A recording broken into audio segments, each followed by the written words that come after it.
You're listening to Seattle Real Estate Podcast.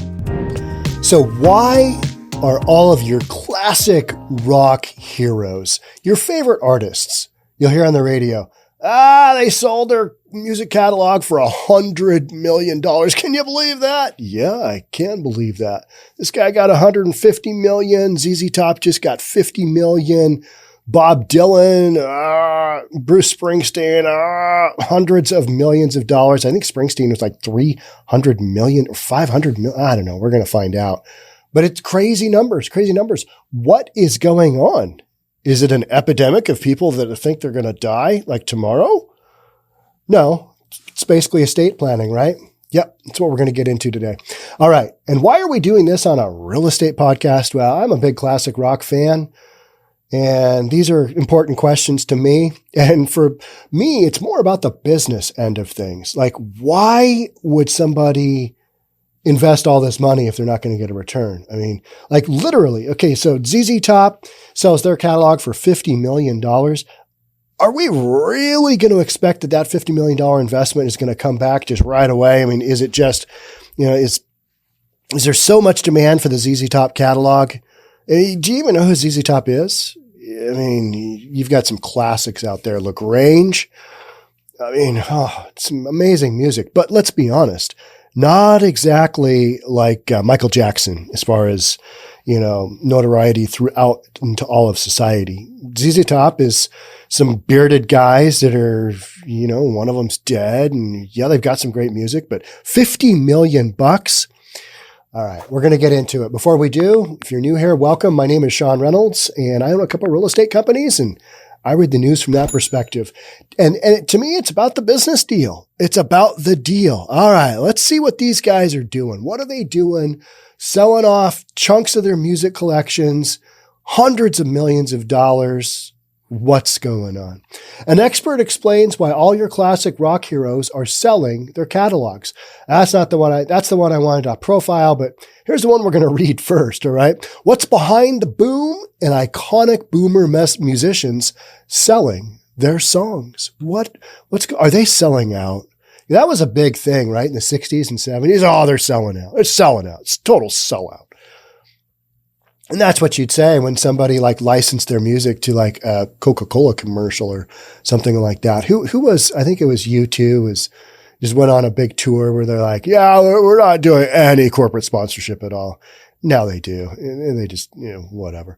From Bob Dylan plugging in his electric guitar for the first time to Super Bowl commercials, there have been moments in music history, when the most diehard fans will accuse their idols of doing the unthinkable. Selling out. But right now, selling out has a new connotation, and it's a boom market for both investors and superstar recording artists. A wave of boomer rock icons are selling out their song catalogs. The moves, the latest of which was made by Paul Simon last week. This is an older article. It was actually Bruce Springsteen last week. They point to a straightforward truth about the intersection of art and money. Music has always been a business, and one where creative genius deserve to be rewarded with riches. And it's a business that right now is seeing major changes caused by streaming and further disruptions caused by the pandemic. One of the things that to me, the whole Napster thing happened. You're probably aware of that. And you're like, that's when free downloads of music happened. One of the things that I didn't know that actually made somebody a superstar, international superstar, was a bunch of fans before this individual was famous. He went out and he just gave out his CDs at a show because he was getting towards the end of, I don't know what else to do to make myself famous. So he just started giving away his CDs. Hip hop artists go to shows and they try and sell CDs. That's what they used to do. And I've bought some of those. They're cool. I bought one at Chop from an artist there. Who knows who it was? I've still got it, but it's like, okay, you buy music from a local artist. That's kind of cool. Well, Afro Man, if you're familiar with Afro Man, and if you are, then but Afro Man is probably one of the greatest artists to have ever lived. He's a good artist. He's got some great videos. He's got some funny lyrics. And so he gave out like a ton of his CDs at a concert. And he's like, yeah, I'm not really sure what else to do. Well, a bunch of the fans, and this was back at the beginning of Napster, they uploaded all of his music to Napster, like entire CD. And he became famous and a worldwide sensation overnight because of Napster. That's a success story. The other stories are Metallica.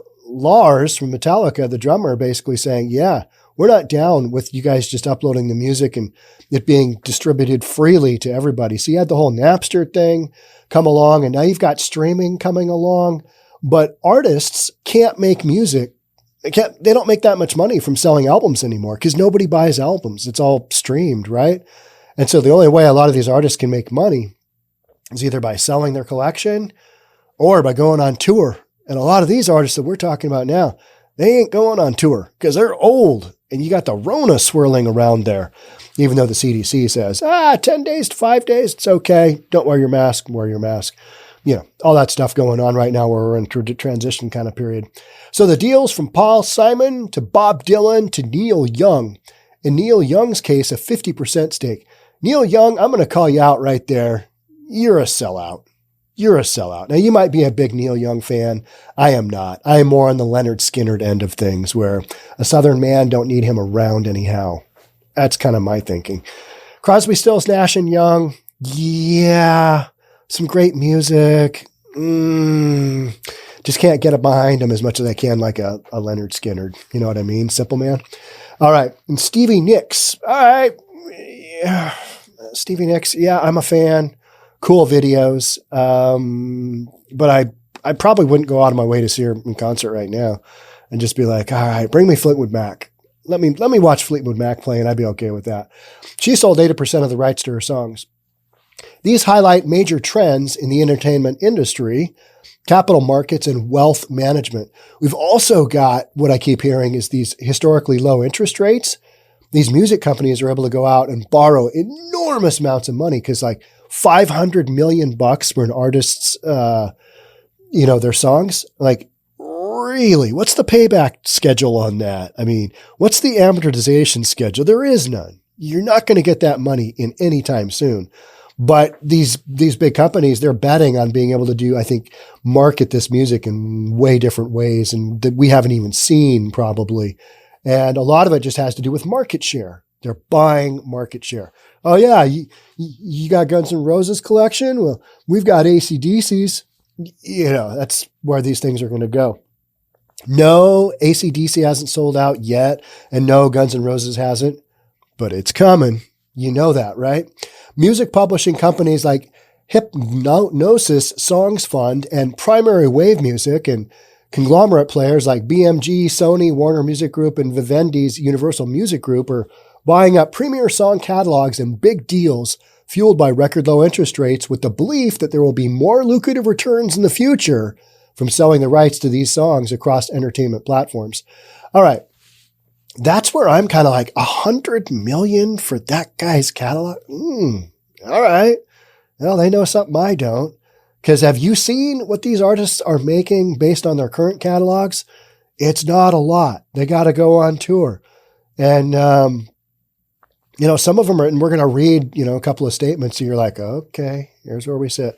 So record low rate fuel music deals.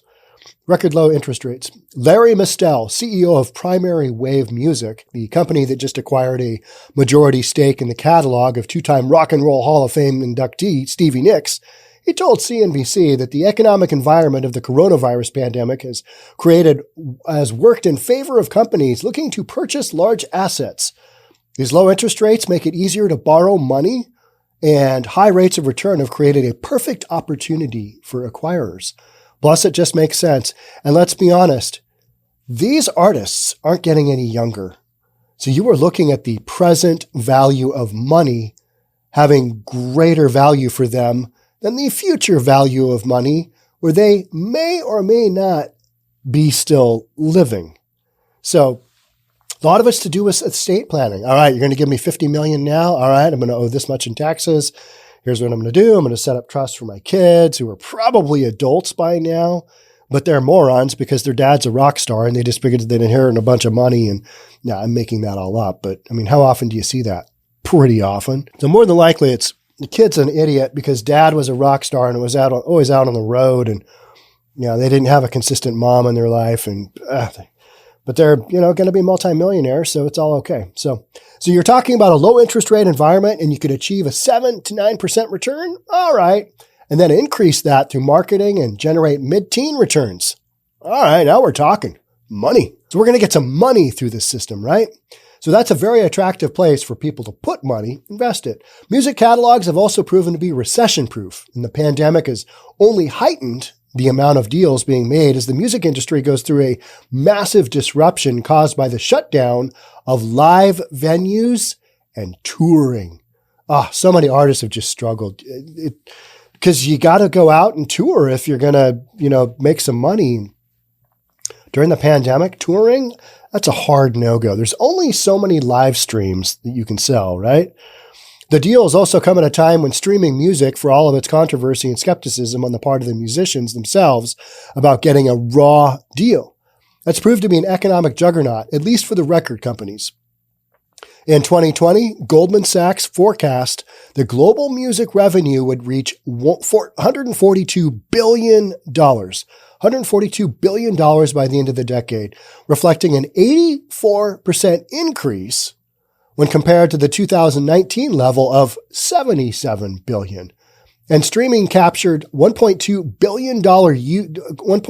billion users by 2030. So this is a trajectory that is going up. These companies are securing things now. Down the road, maybe these libraries are worth way more.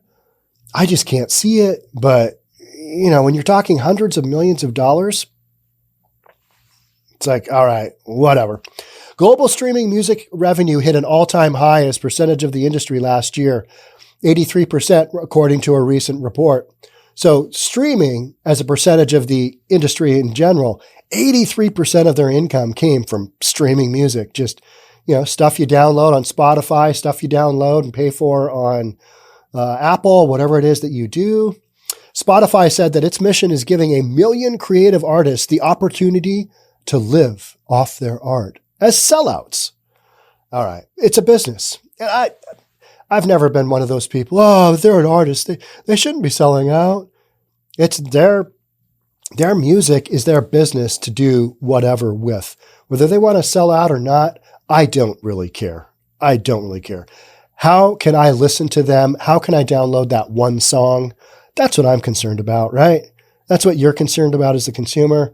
But if you got these big record companies, it's like, all right, I'm going to listen to music anyway. Whether somebody just paid $300 million for their catalog, good for them. That's kind of what I think. To me, it's like good for them. If they can actually make some money off of this, because so often you hear about artists just literally starving out, their first few major albums. And it's not until years later and due to bad contracts and bad representation that they're actually able to make some money. So if artists can make money, I'm okay with that. However they do it, don't really care. You want to sell me a $50 t-shirt? Hey, I'll buy it as long as it's a cool t-shirt. And if it says the dates on the back, I need that. I need that in my life. If it's got some really cool graphics, maybe some glow in the dark, I like that. That's fun. So it's not just streaming though. The rights to bigger acts' catalogs, once acquired, can be used in sync placements that license music across various forms of media, including film, television shows, advertisements, and video games.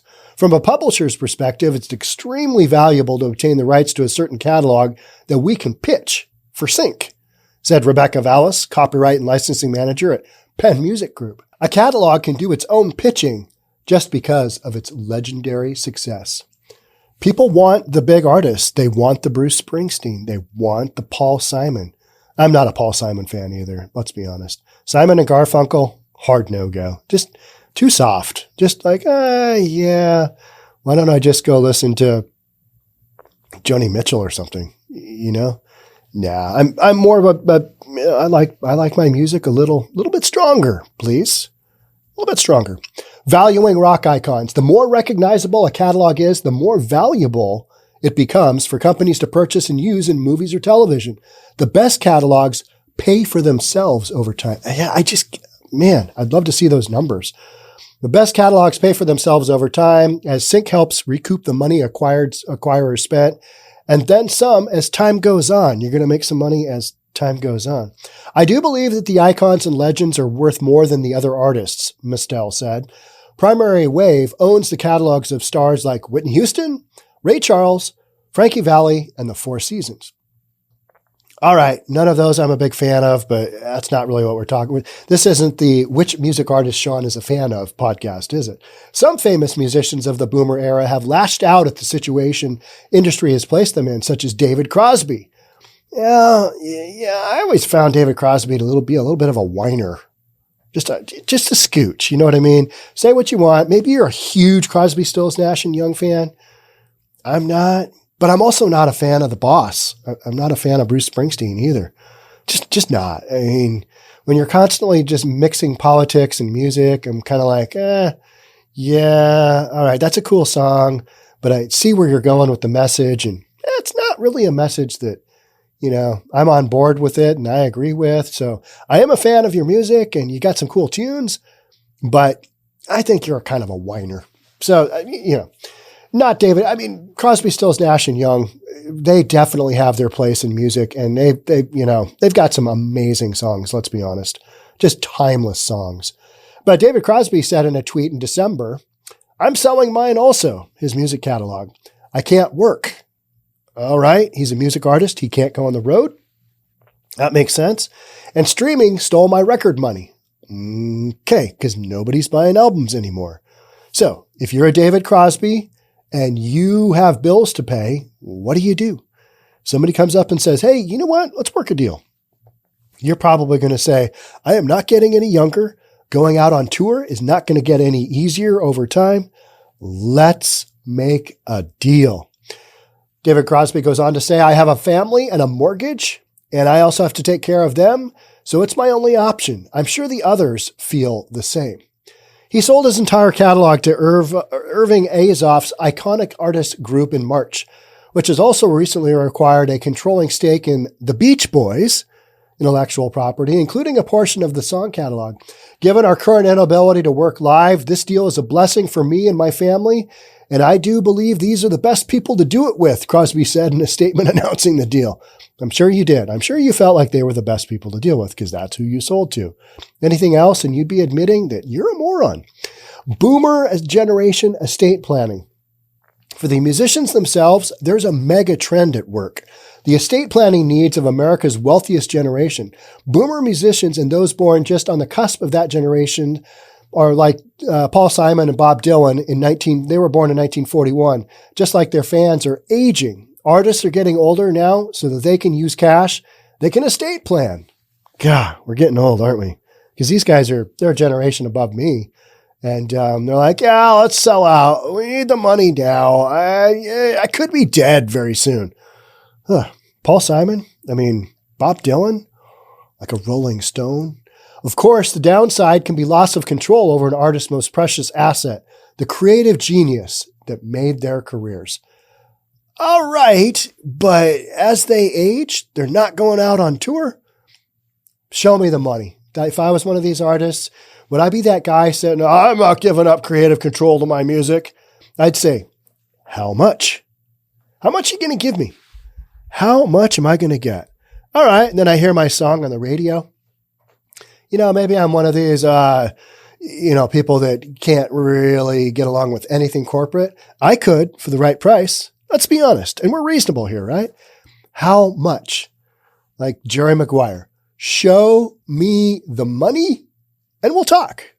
We'll talk. And then, send in my attorney and my attorneys they'll talk, and eventually I'll sit down and you'll give me that really enormous big gold pen and I will sign the contract, and then you will wire transfer said millions and millions and millions of dollars into my account, and I'll live happily ever after. That sounds all good and all, but we're not doing that.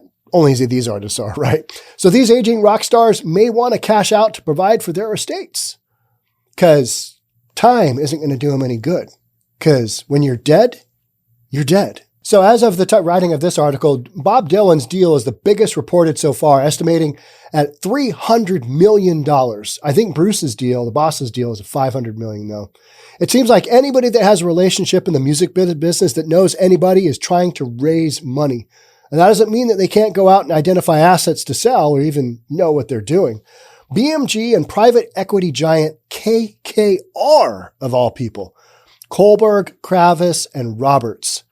They were in on the Barbarians at the Gate. They were one of the players on buying out RJR Nabisco in that book. KKR recently signed a deal to go out and make a major music rights acquisition, one executive told Rolling Stone. So you've got major players out there looking for stuff to buy because this makes sense. If KKR is out there, it's a make sense deal for the investors, right? And if the artists get some money, okay, great. They can go on and live in their golden years and not have a mortgage like David Crosby, then that's what they should do. I mean, that's my opinion. You've got an asset and you're not going to be around forever. Sell the damn thing. Capitalize on it today. Take your money and run. Enjoy your life. If people get to listen to it in perpetuity, if people get to listen to it forever and you're dead, great. Move on with your life. Okay, so let's take a look and see. An expert explains why all your classic rock heroes are selling their catalogs. This is kind of along the same deal, but we're going to talk about Bruce Springsteen for just a second. Earlier this month, Bruce Springsteen made history by selling his entire body of work, his songwriting catalog, and his masters to Sony for $550 million. $550. The Springsteen deal is by far the biggest of its kind, but just the latest example of what has become a growing trend. Rock stars of a certain age. You notice all of these people are about a certain age. What about bands that haven't turned out a hit in like 2 decades, 3 decades, and yet they're still not, maybe they're in their 60s. Do they sell out too? Do you wait? I don't know. If somebody offered me millions of dollars, I would probably take it because you don't know what tomorrow will bring. Last year, Bob Dylan sold his entire songwriting catalog to Universal Music for upwards of $300 million. So why all of a sudden are investors so willing to spend hundreds of millions of dollars on song catalogs? Well, because it makes sense and they're going to make a bunch of money. And we've also got blockchain technology. We've got cryptocurrency. And we've got NFTs as additional factors. That's what this article is kind of hitting on. The other one was, because it makes sense for the investors. I think investors are starting to believe that there's going to be an upsurge of different ways to exploit content that didn't exist before. And I think they know what a lot of those ways are. We're just maybe not quite there yet. They're making a bet that if we get in now, the long tail's not going to go down.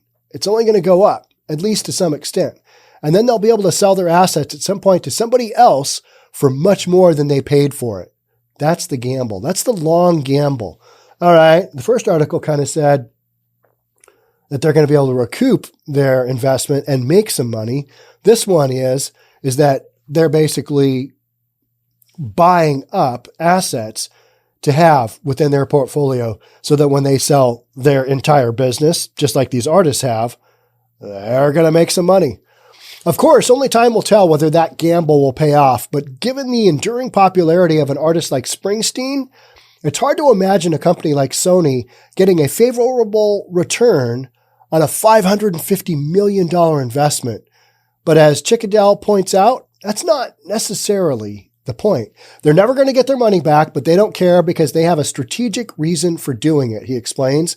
It's not about the return on investment, on that investment, because any financier are going to look at that deal and say, wait a minute, this thing doesn't make X amount a year.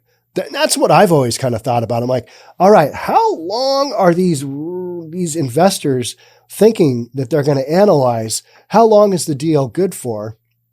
Like, how long till I get paid back? That's the way I always look at it. But you're paying how much times X? How do you get your money back, if ever? This article is saying, well, you can't. The company paying the ridiculous amounts of money has a strategic need to have that particular thing because they know that particular thing, somebody's music collection, they can sell their company for a ridiculous amount of money to somebody else. It's not just that transaction. It's not just a dollar for dollar return on investment kind of conversation. It's more of a strategic, we want market share. We don't care what we spend. We don't care if we're profitable. We want to say that we have 45% of the market of blah, blah, blah, blah, blah. So this fills that for us, checks that box. So that's another angle that we've got going on here. And that's mainly what this article kind of goes on to say. But, it basically talks about people getting old and cashing out, and artists, the trickle stream of revenue. You see some of what these guys get for their actual music now. The royalties, not great, because nobody's buying albums.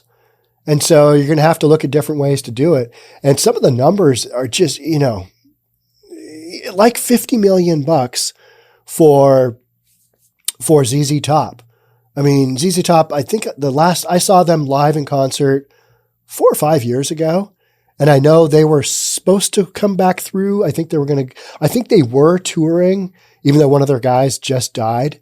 They brought in somebody else.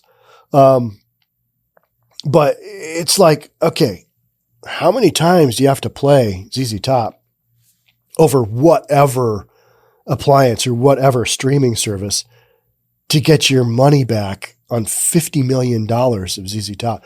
Maybe that's not the point. The point is, all right, we've got ZZ Top, we've got this, we've got this, we've got this, we've got the 4 tops, we've got a full collection. Come buy us.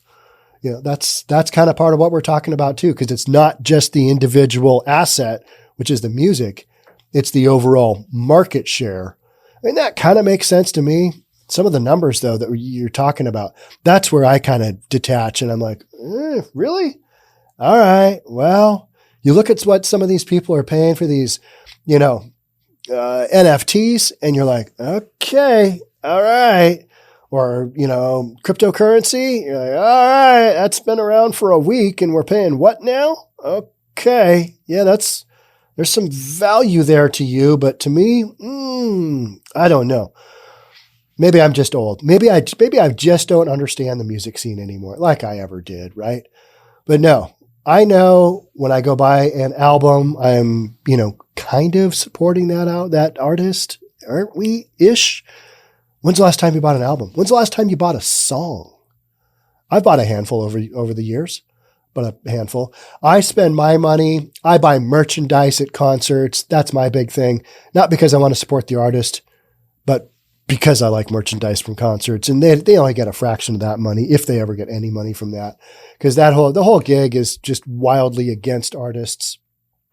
But I like my music, so I'm going to keep paying for whatever, and I'm going to go to live shows. That's really my thing. I really love to go to live music shows. But if you are having COVID numbers spike in your city, what I would not, and a new variant is on board, like say an Omicron, I would not recommend going to a smaller venue for your son's 26th birthday where there's 1,000 people that are all millennials not wearing masks. Probably wouldn't recommend that. I would probably recommend doing something else, but I'm not saying anything in particular. And maybe it's the week before Christmas, maybe, timing. I would recommend probably staying home for that. Because you could get the coronavirus and you could get pretty sick and it's just not fun. So, but then hopefully you'd recover for New Year's Eve, and then you'd want to go see Dave Chappelle in Climate Pledge Arena. Can you imagine a worse name for an arena other than Climate Pledge? Oh, don't get me started. But we're in Seattle. Dave Chappelle, Climate Pledge Arena, New Year's Eve. I really want to go. Probably not going to happen because of that first alleged event that probably did happen. All right. That's it for me. I think we talked about this a bunch. I'm still kind of confused on the whole deal, but what's new? We talked about it and we got some of the stuff out in the open. It still doesn't make sense to me, but whatever. I'm going to buy a concert shirt at the next show I go to just because. Thanks for listening to this episode of the Seattle Real Estate Podcast. I know it's kind of rambling. I am still getting over the whole coronavirus thing. Doing the best I can. But if you listen to this over New Year's, I hope you have a great New Year's. I hope New Year's Eve you don't get the coronavirus, and I hope you did something fun, or maybe did nothing at all, and that's what you wanted to do. It's the whole point, right? Stay safe. Don't get the Rona. Not worth it. Okay. Thanks again for being here. We'll catch up soon. Bye for now.